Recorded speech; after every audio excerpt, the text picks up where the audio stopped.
మీరు జాబ్ చేస్తున్నారా?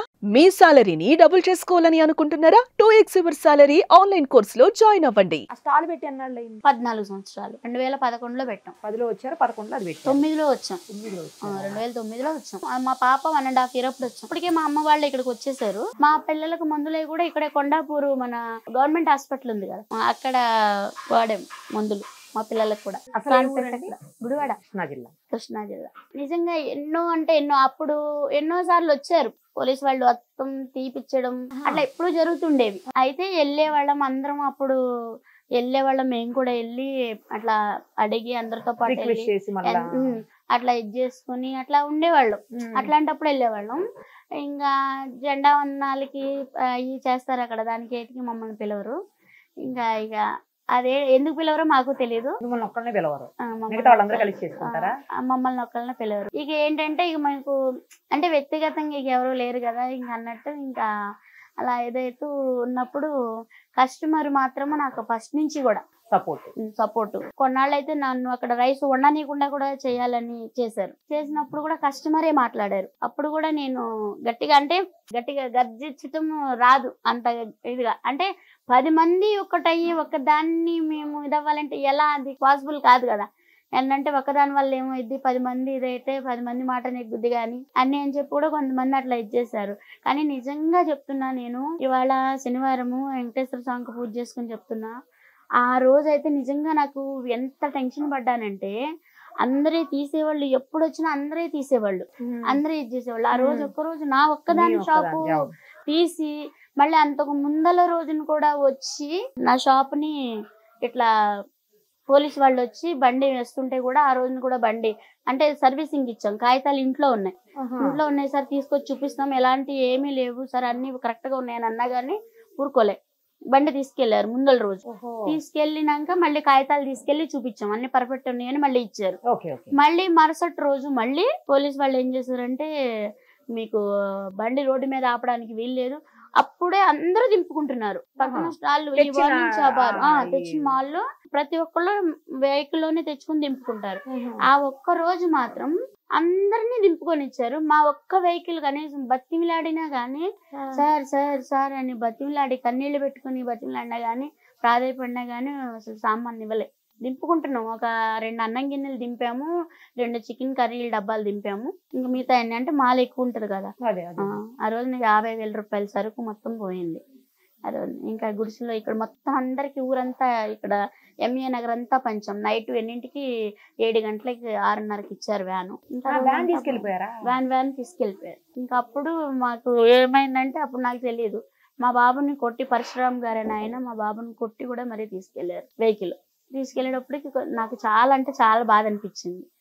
ఇప్పుడు ఇది ఏంటి, మనం ఏం తప్పు చేసాము, ఏంటి ఇది అని చెప్పంటే ఎస్ఐ గారిని అడగమన్నారు. ఎస్ఐ గారిని అడిగినప్పుడు ఎస్ఐ గారు అన్నారు, మీ అందరి మీద కంప్లైంట్ ఇచ్చారమ్మా, మీ వల్ల అందరికి స్టాల్కి ప్రాబ్లం అవుతుంది, నువ్వు ఒక్కదానివే బతికితే, నువ్వు ఒక్కదాని వల్ల ట్రాఫిక్ అంతా జామ్ అవుతుంది, మిగతా వాళ్ళందరూ బతకొద్దా, నువ్వు ఒక్కదానివే బతికితే చాలా అని చెప్పి పోలీసు వాళ్ళు కోప్పడ్డారు. నన్ను కోప్పడ్డప్పుడు ఏం చేయాలి నాకు ఏం అర్థం కాలేదు. ఎవరిని అడగాలి, నాకు ఎవరూ తెలియదు. అందరికీనేమో మాకు వాళ్ళు తెలుసు, ఇవి తెలుసు, మేము అట్లా ఇది చేస్తాం, ఇట్లా ఇది చేస్తాం అన్ని అంటే అప్పటికే నాకు చాలా బెదిరింపులు వచ్చినాయి. అయితే ఇవన్నీ నేను ఎప్పుడు చెప్పలేదు, ఎందుకంటే ఏమని చెప్తాం.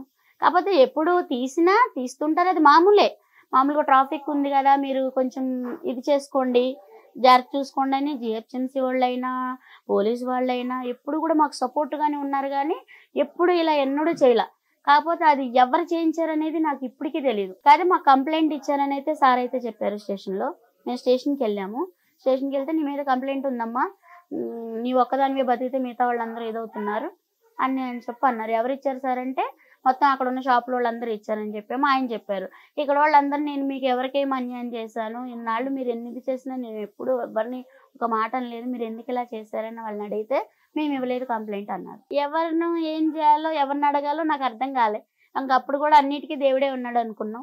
ఇక మనం చేసేది లేదు. ఇక దాంతో నా షాప్ కూడా ఫస్ట్ నన్ను పక్కకు ఉండమని చెప్పి నన్ను పక్కన పెట్టారు. తర్వాత మళ్ళీ ఇట్లా స్పందించిన తర్వాత కొంచెం రేకులు కొద్దిగా అటు పక్కకి జరిపించమని అడిగాను, అంటే ఇంకొకరికి సఫర్ అవ్వకుండా. నేను అడిగేటప్పటికి కొంచెం చెప్తానన్నారు. ఈ లోపల మళ్ళీ నైట్కి నైటే నా షాప్ మళ్ళీ అటున్న షాపు మళ్ళీ ఇటు పెట్టేశారు. అప్పుడు కూడా ఇంకొకళ్ళు అయితే ఊరుకోరు. కాకపోతే మేము గొడవలు ఆడేవాళ్ళం కాదు. ఎక్కడున్నా కానీ మా అమ్మ ఒకటి చెప్పేది, మన తినే మెతుకు మీదంట మన పేరు రాసుంటుందంట. అది నిజం. అది ఎక్కడున్నా గానమ్మా నువ్వు బాధపడొద్దు, భయపడొద్దు. నువ్వు మళ్ళీ ఒకళ్ళని ఎప్పుడు కూడా నేను రండి అని కూడా నేను ఎవరిని పిలవలేదు, చేయలేదు. అది నేను బాగా పూర్తిగా నమ్ముతాను. అట్లా ఎక్కడున్నా కానీ వస్తారన్న ఇదితోటి ఆ ఇది నేను నమ్ముతాను కాబట్టి వాళ్ళు అలా జరిపినా కానీ నేను ఏం అనలేదు, ఏం చేయలేదు.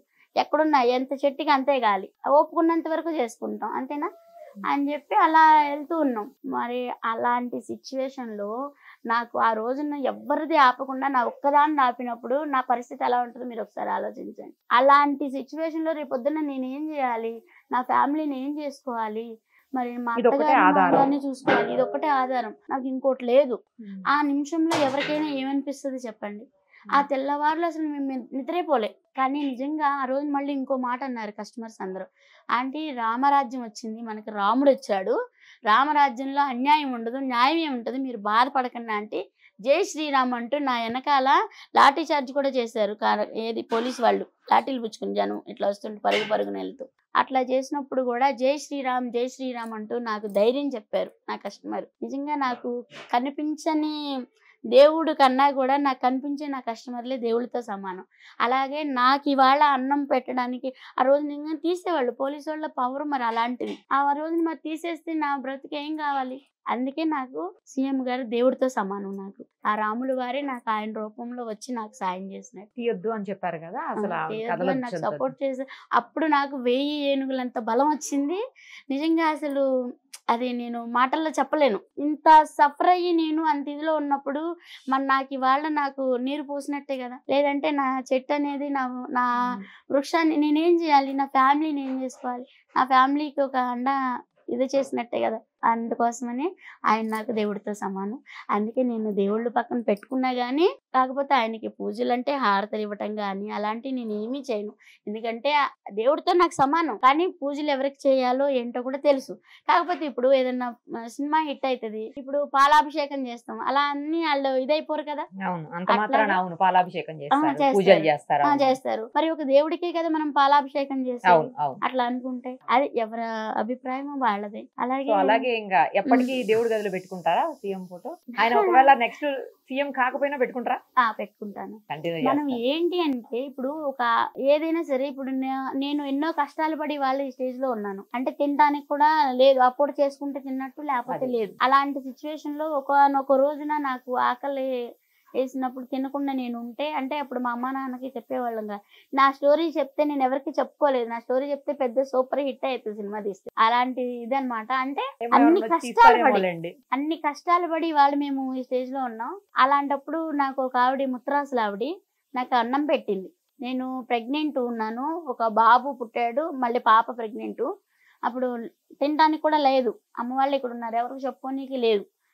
అంటే కొన్ని ఉంటాయి కదా, లేని దాంట్లో నుంచి వచ్చాం కాబట్టి ఆకలి విలువ తెలుసు. అందుకే అందరికీ కడుపు నిండా అడిగి మరీ పెడతాను.